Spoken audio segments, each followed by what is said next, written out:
Yeah, well, obviously we're over the moon. We don't get to beat the big sides that often, and to beat them in their country is a huge plus for us and for our cricket at the moment. We did find it very difficult batting in the mornings here. The wicket is obviously not anything like what we play at home, and there was a little bit more bounce in it in particular. And with the Australian attack being all sort of 6 foot plus, closer to 7 foot with some of them, we found that particularly difficult setting targets. One of the things we're trying to do over the last 3 months is to get us to play some really positive cricket without the fear of repercussions when you get out. And so even though we got bowled out reasonably cheap in the first 2 games batting first, I was quite happy that the guys were still trying to go down the wicket at the seamers, trying to be positive, trying to hit boundaries. I think the Aussies showed today, or we showed today, that even for the Australian batting side, which is a very powerful side, that it's not easy to bat first on this wicket and set a target. Dave, over the last few ODIs at least, your team has a lot stronger record chasing. Why do you think that is?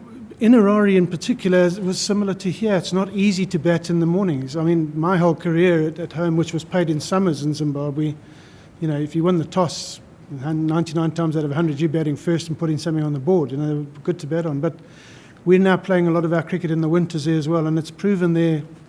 The statistics will show you the batting in the morning is not as easy as chasing in the afternoon. So I think that is why you've got that variance. I mean, it's not any particular way that we want to play our cricket. It's just that at the moment the wickets we're playing on is better to chase.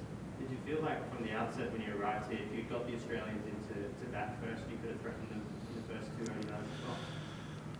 Yeah, possibly. I mean, our seamers bowled particularly well today on a wicket that was giving them lots of help. So, if they could have done that in the first 2 games, we might have been able to restrict them. The difficulty is setting targets, because you never know what's enough. You see so much one-day cricket around the world, and sides are scoring 350 and losing and things, and you just don't know when you arrive at a ground.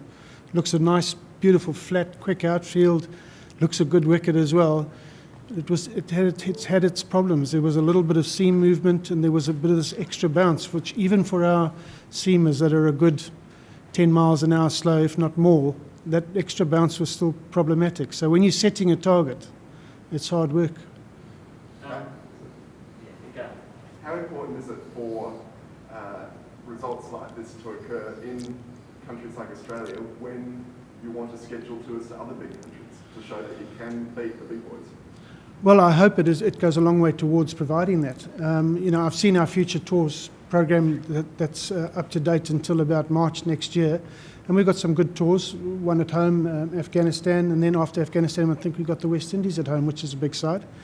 Those are test matches as well, so there's a bit of good cricket coming up for us over the next 6-month period too. But I mean, it would be nice to get involved in tours to the bigger countries. We've just had India at home, which is as big as it gets. I think we've got a Pakistan A side coming out to help us with our preparation before the World Cup T20. But it would be nice to get the full Pakistan side out at some stage as well. So yeah, the more wins we can get on in tours like this, the more that our chances are we might get some bigger opponents on a regular basis. And how good was Regis today? He seemed to be batting very maturely. Was it a strategy to be a little bit more conservative at the end as the game was getting tighter? I think that was nerves. Look, like I said just now, we're trying to sort of promote a game where the guys can play with the skills they've got in a fearless capacity. I think we've gone sort of 180 degrees in some places where, we get in and the guys are just getting going and then they run down the wicket and give their wicket away. So we're being caught a little bit between positive and reckless. I think Reggie did exactly the right thing. He played some beautiful shots today, but at the same time he made sure he steered the ship and got the guys over the line. Earlier in the week you said that the gulf between the Zimbabwe's of the world and the Australians is pretty huge. Is it possible results like this, maybe it's not as big as you thought it was? No, I still think the gulf is huge. I think, I'll be honest with you, I think if we'd lost the toss today we would have seen a game similar to the second game. And then you're looking at it from a completely different angle. No, the gulf is huge. Make no error. We would struggle to beat your state sides on a good day.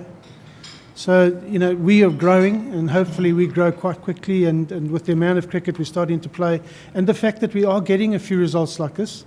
So the wins against Bangladesh, there's 2 series. We played quite well against India, nearly won the 3rd game against them, a win here. it's really good in enforcing what we're trying to do with the team and with our tactics and with the skills that they have.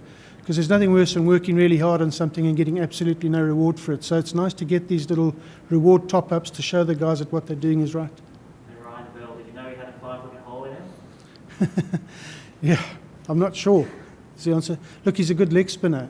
I had a chat with our spinners today because I wasn't happy with the way we'd bowled in the first 2 games. Admittedly, we're defending small targets, but I didn't want our spinners to be bits and piece cricketers.